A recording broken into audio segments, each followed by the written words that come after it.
কেমন আছো? আশা করি সবাই ভালো আছো। অনির্বাণ কাপিল কিচেনে সবাই স্বাগত। তো দেখতে পাচ্ছ আজকে কিন্তু আমি এই যে পাথরচোটা মাছ রান্না করব, আর সাথে থাকবে কিন্তু ওই যে আমি কিন্তু কচুর বই ভালো করে বেছে নিছি। কচুর বই দিয়ে আর এই পাথরচোটা মাছ দিয়ে কিন্তু মাখা মাখা করে রান্না করব। তো পয়লাই দিয়ে দেবো লবণ,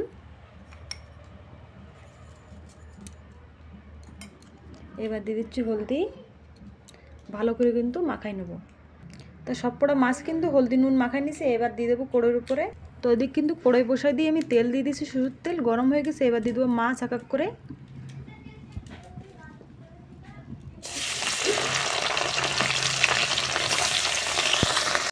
মাছটা কিন্তু দিয়ে দিয়েছি, এবার লাল লাল করে ভেজে উঠিয়ে নেবো। এবার এদিকে কিন্তু আমি কচুর বইটা ভালো করে ধুয়ে নিচ্ছি মাছের থালে।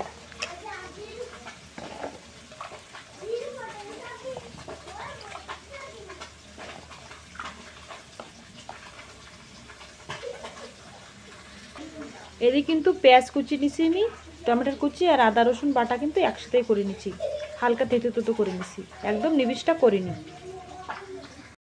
এই বাটিটায় কিন্তু জল আছে, অল্প একটু জল নিছি। এতে কিন্তু আমি 2 চামচ গুঁড়ি ঝাল দিয়ে দেবো। এবার মিক্স করে নেব।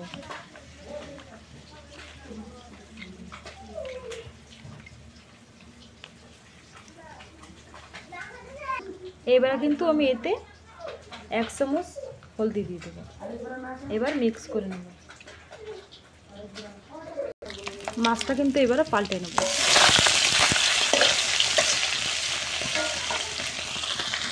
মাছটারে কিন্তু উঠে নেবো। এবার লাল লাল হয়ে গেছে, দেখো কত সুন্দর করকরি মাছ ভাজা হয়ে গেছে। এবার উঠে নেব। তো এই যে আমি মাছ ভাজা উঠে নিয়েছি ছোটো থালে। এবার এই তেলেই দিয়ে দেবো আমি জিরা, এবার দিয়ে দিচ্ছি পেঁয়াজ, আর দিয়ে দিচ্ছি রসুন, আর দিয়ে দিচ্ছি টমেটো, রসুন আর আদা একসাথে। এবার মিলে নেবো ভালো করে, কিন্তু লাল লাল করে একটু ভেজে নেবো হালকা সা। এবার কিন্তু 1 চামচের মতন লবণ দিয়ে দেবো। এবারে কিন্তু হলদি আর ঝালের গুঁড়ি আমি জল দিয়ে মাখাই রেখেছিলাম, এবার দিয়ে দিচ্ছি। একটু মিলে নেবো। মশলার ডুব কিন্তু ভালো করে একটু কষায় নেব। এবার কিন্তু কচুর বই আমি দিয়ে দেবো।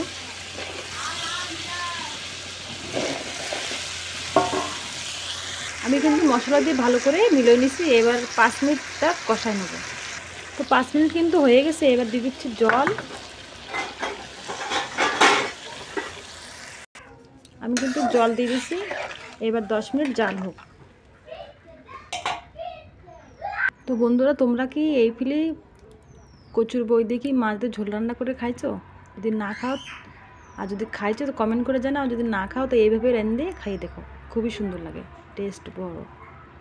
এবার 10 মিনিট কিন্তু হয়ে গেছে। এবার আমি ভেজে রাখা মাছ কিন্তু দিয়ে দিচ্ছি, আর 5 মিনিট পরে খুলে দেখবো, হয়ে যাবে তরকারি। তো কচুর বইয়ের তরকারি কিন্তু হয়ে গেছে মাখা মাখা করে। এবার নামাই নেবো আমি। তো ওই যে তরকারি কিন্তু নামাই নিছি। এবার গরম গরম ভাত দিয়ে কিন্তু খাবার জন্য পুরো রেডি। তো এই ব্লগটা কিন্তু এই যে সময় করছি। দেখা হবে ফিরের ব্লগে। তো ভালো থাকো, সুস্থ থাকো, বাই বাই, টাটা। আর কমেন্ট করো, শেয়ার করো, লাইক করো।